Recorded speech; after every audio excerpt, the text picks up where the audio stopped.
Jara, is it really possible to know everything? Knowing everything differs from knowing the truth of everything. Our focus is to find the essential truth of everything that we know.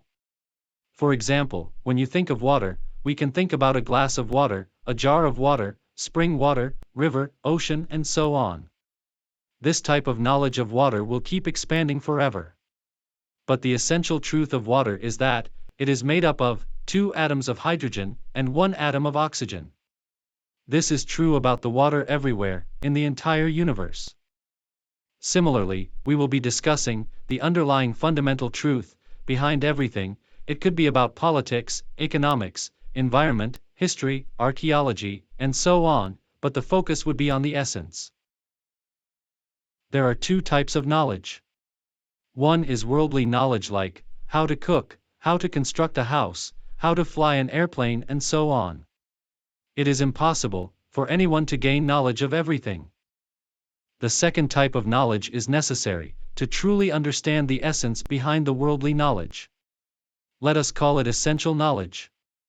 Interestingly, it is possible to know the truth of everything in this category. In fact, either you know everything, or you don't have this knowledge at all. With respect to worldly knowledge, one needs to apply the knowledge to make use of it.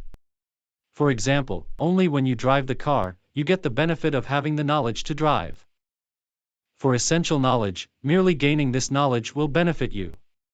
There is absolutely no need to practice anything after gaining this knowledge. What sort of a benefit are we talking about? Will it help us to achieve our life goals? Will it help us to achieve success in life? Well, it will make your life joyful, without any trace of suffering. Wow, that is very promising. How do we gain this knowledge?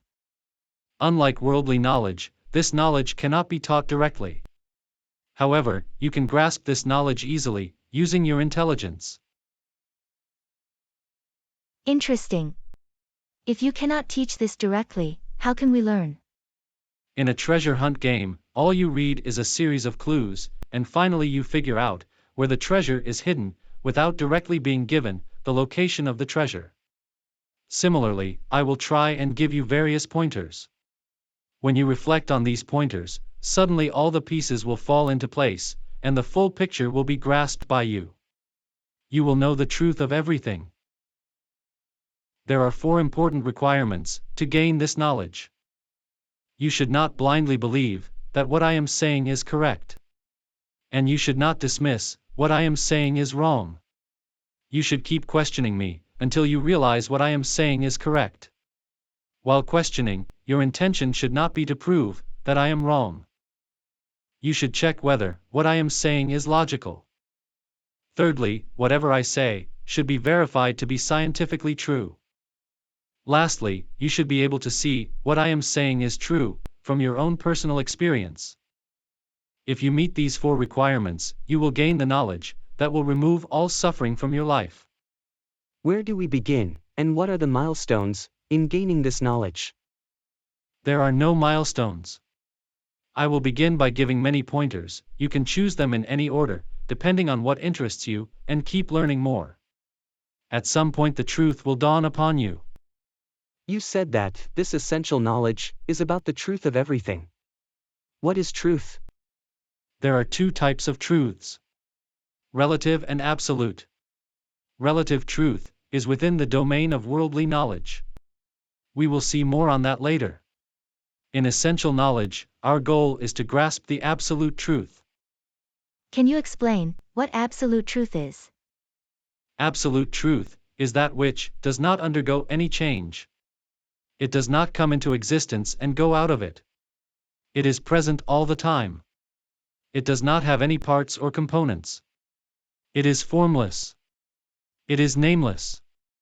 It does not have any attributes. It is one without a second. It is beyond time and space.